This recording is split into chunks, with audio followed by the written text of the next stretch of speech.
What's up, guys? Wiz Comics back in another video. This is the day right before the con. All packed up with everything I'm packing up for the night.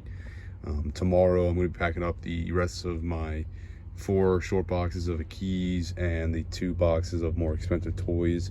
But this is the stuff I'm going to leave in my car overnight. I already brought 8 long boxes full of the back issue, but as you can see, this is all DC toys in here. This is all Marvel Legends figures. I got $10 keys. I have sets right here, so you can tell I have Black Panther, that 1998 set or whatever year it was. Some other random stuff. You know, Poison Ivy or Harley Ivy. It's a good set. Some Deadpool sets. Some stuff like that. More toys. Also, I realized I had more space at this con than I thought I would. At least right now, I'm thinking I will.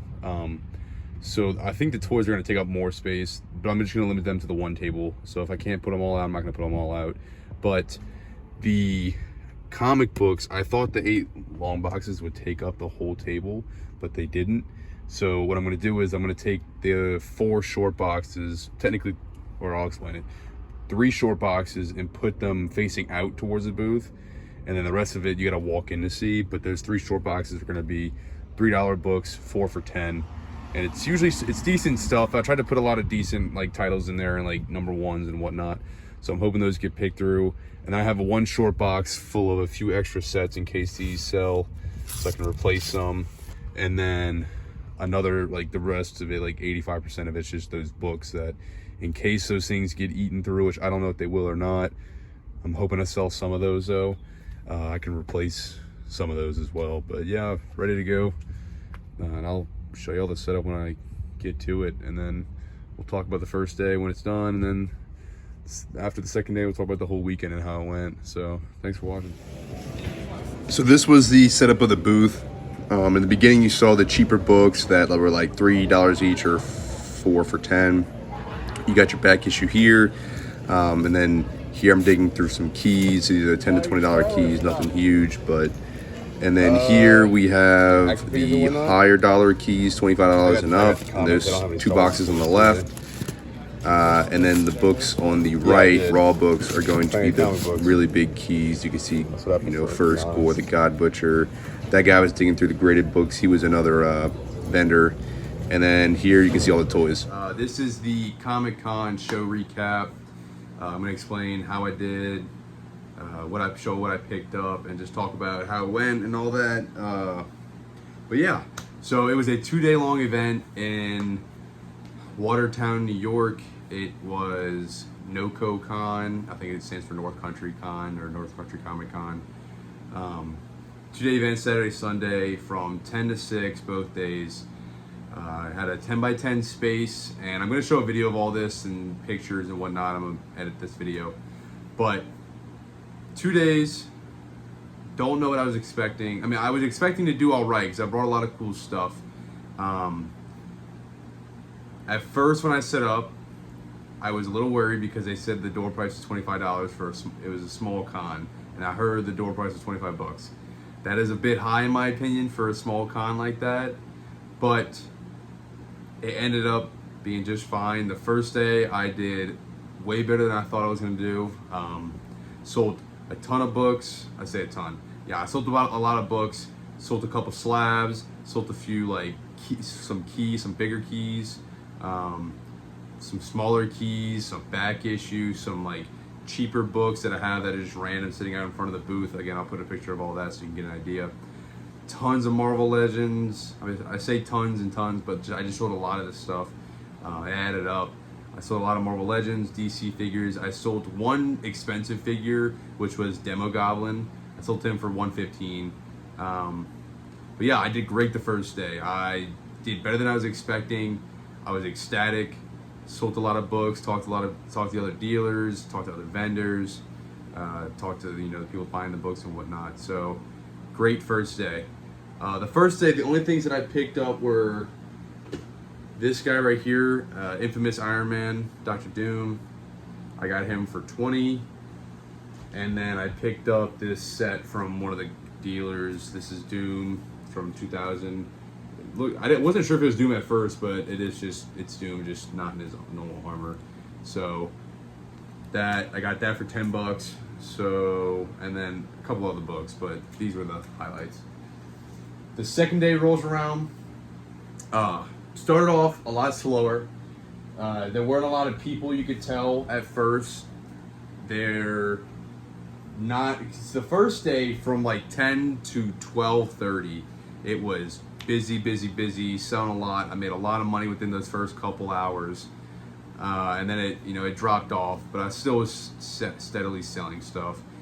And the second day, it started off a lot slower, but it actually picked up more than the previous day towards the end. So I think about 5 o'clock, people started picking up pretty much and started packing up for the most part. Because at that point, nobody was really showing up. There were maybe a couple people still walking around. But for the most part, everyone was just trying to get ready and pack up. But from about, I guess, 4-ish or 3:30 or 4-ish, I sold a lot of books and a few more action figures. One guy came up to me and he's a big comic book guy. I was digging through, he grabbed like 3 or 4 or maybe even 5 like $10 to $20 keys. He grabbed a first Taskmaster for $25. It was a low grade, really low. I mean, it was a low grade copy, so it was $25 for that. Those were all like $110. It added up, and then I had I think ASM Annual 16, first Monica Rambeau, whichever one that is. I'm pretty sure it's ASM Annual 16, but I could be wrong about which annual. But really gorgeous copy. I had it marked at $125, and because he was buying the other books for $110, which he was buying at sticker price, I told him I could help him out, or actually he asked if he could do if I could do $115 on the book. And I said yeah, because you're buying this stuff. So we agreed to $225, and that really helped. That was cool. That was towards the end, and yeah, it was pretty good. I didn't have any problems with anybody. Just talking to the vendors to my left and right. The guy to my right was selling like books. He writes sci-fi books. The guy to my left I would say I was worried. It's a big store in New York. It's about an hour south of me. He has 2 large locations, and they do just everything pop culture. They do comic books, action figures, like everything under the sun. It's a pretty big store. So I was a little worried. I was like, oh, this guy's pretty big store. I mean, I'm a small time guy, but he ended up just selling like plushies and whatnot because he says that's what he does best on these type of things. So I was like, all right, cool. So, but yeah, he was friendly. We were just chit chatting. I worked with people. I gave people deals, usually for like figures and whatnot. I'm trying to move stuff. I want to, be able to, because I was making money on all of it, like per unit, and I just wanted to get some money, so therefore I could have money to buy new collections. I wanted to make room, and yeah, I just like to give people good deals. I knew what everything was worth. I'm selling at fair market value. And I'm willing to help you out a little bit, $5-10. On more expensive stuff, I can maybe wiggle room a little more. The cheaper stuff, you maybe got to buy a little bit in order to get a good deal. But usually I'm pretty flexible in that kind of stuff, and that's kind of how I go into it thinking. So there's no problems there. The only time I got like I was like, all right, then there's no way. This guy grabbed about 5 early ASM books. I'm pretty sure they were all pre-100. The 2 biggest ones being an ASM 97 and 98, both high grade. I had them both marked at 150. Now, I'd have been flexible if somebody wanted to buy them both and whatnot, or if they wanted to buy the single one, I could have worked with them a little bit. But for those 2 books alone, I was asking basically $300 sticker price, and they are beautiful copies. And he grabbed a few other books, that Black Widow key, and a couple of like some Craven book maybe, I don't know, but it was like $500 sticker price, and he said I could do $200, and I was like, no man, that's way too low. So he ended up putting the other 2 books back, the 97, 98. I think he grabbed a lower grade Craven book, and I wasn't sure if I'd priced that one too high, and then the Black Widow book, which was like a more mid grade copy, and the sticker price is about $200. And because I wasn't exactly sure, and it was actually really early, and I wanted to, you know, make my money, because this is the first time I've done it. I wanted to get my foot in the door so I could just breathe and make sure I wasn't like not making money. I wanted to sell some stuff, and then I could say, okay, now I can be a little bit more like, no, I want to get this. But yeah, so I agreed to 150 to him. So I thought that was a good deal. He might have gone, I think he said 140, and I probably could have gotten to like 160 or something, but I just said 150 and you got a deal, but I can't do 140. So that was cool. But he also bought some stuff for me before that, so I was kind of willing to help him out a little bit more too, because he already spent a good amount of money on a booth. But yeah, so it went really well. Major success in my opinion. Gonna put some of that money back in my savings and then hold on to the rest. Hold on to some of it because I have another con coming up in August. Pretty much gonna use the same inventory. I'm gonna add some new stuff to it, and then like this collection I just got, I'm gonna bring all that too. And then I'm going to just hold on to some money, so in case I'm checking out a collection when I go back home, and some other collections in case they pop up. So yeah, huge success. Obviously, I'm gonna edit. You will have seen this video, but I'm gonna edit it. And yeah, thanks for watching. And actually, no, take it back. This is what I picked up from the dealers. So beginning of this today, I bought the most amount of stuff. So from this one guy who actually was really cool. He was first time doing this. Didn't have a ton of comic books, but he was cool. Really cool guy. Was just kind of like, you know, selling the stuff that he didn't want. So I bought 4 books off him, paid him $6. Thanos Quest #1. I don't know how to tell if this is a first or second print, but for $1, I'll take that all day. Infinity Gauntlet #6. I'm probably gonna get this run because it's a big Thanos thing. So $3 on that one, and then these two were $1 a piece, and these look great. I mean, they're mid-grade, but they present so well. They're pretty, super pretty. These old war comics.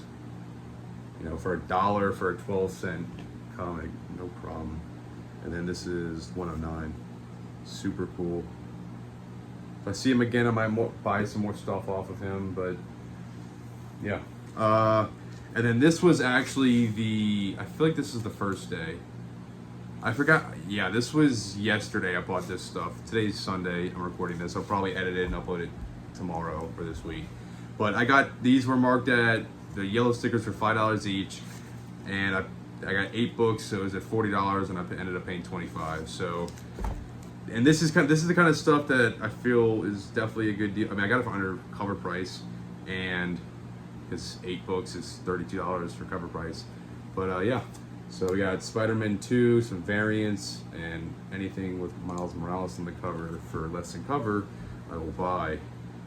Another Spider-Man 2 variant. Another one. Could have bought some more of these books, but I just grabbed this one. This is Silver Surfer Rebirth #3, the Carnage variant, and I thought that was sick. So I'm hoping to get on Whatnot soon. So this is kind of like stuff that I think would do well on Whatnot. So basically that was the point of these buys. Miss Marvel #1. I think this is a key. I'm pretty sure it is, but it's not perfect. I think it's got some. Yeah, it's got a crease right there, but still. I didn't even look it up, just figured why not. Black Cat #1, gorgeous J. Scott Campbell cover. I'm almost certain. Yeah, it is Campbell. I could tell, but I'm trying to make sure. And then another Black Cat. I think this is Art Germ. That variant. #1. And then Punisher Annual #2, Newsstand Edition, Moon Knight appearance. So nice. Those I got for less than $4 each. I thought that was a great deal on those. And then from the same dealer today, after all was said and done, I knew he had some really cool variants. And these were marked at $10 each. And I asked him what he could do for them all, and ended up getting them down to $7 each. And I thought that was a good deal. Again, I think they just do well on Whatnot. If you got that type of crowd, I think they would definitely sell really well. But even if not, I got a buddy that might want some of these, and they're just really cool. So a lot of Venom variants, really. So Venom 151, the Mary Jane variant edition. Super cool cover there. I don't know, the lighting is not doing it justice. It looks awesome. This is Edge of Venomverse number 2, the Gwenum or Gwenpool Venom variant. I guess you could say Gwenum almost. But that's a super cool cover. $7 each. Venom, I don't know, Venom Inc. Alpha Edition. Boom, some kind of exclusive cover, but really cool there. You got, is that Deadpool and is that X-23, I guess, maybe? Pretty sure. Whatever. Really cool there. This Omega variant edition of Venom is an amazing cover. Super cool there. I've never really been into Venom and Carnage, but for whatever reason, I love their covers. The covers are awesome. This is Peter Parker Spectacular Spider-Man number 1 variant edition. This is the ASM 100 homage. Sweet cover there. Venom 161 Holy Grail variant. The Spider-Woman. Thought that was cool. And then the last one wasn't a variant, but it is Ghost Rider number 1, the Clayton Crane cover, which is super cool. Clayton Crane's huge, and Ghost Rider is really popular right now. I had a couple people ask me about Ghost Rider. I had one Ghost Rider book, and it sold. But yeah, it was cool to see. I had people digging through back issues, some people looking up lists, grabbing which Batman issues they needed. I had one guy buy all my Doctor Strange books. Some people were digging through Spider-Man. Yeah, but it was a great time. So huge success, had a good time, and thanks for watching.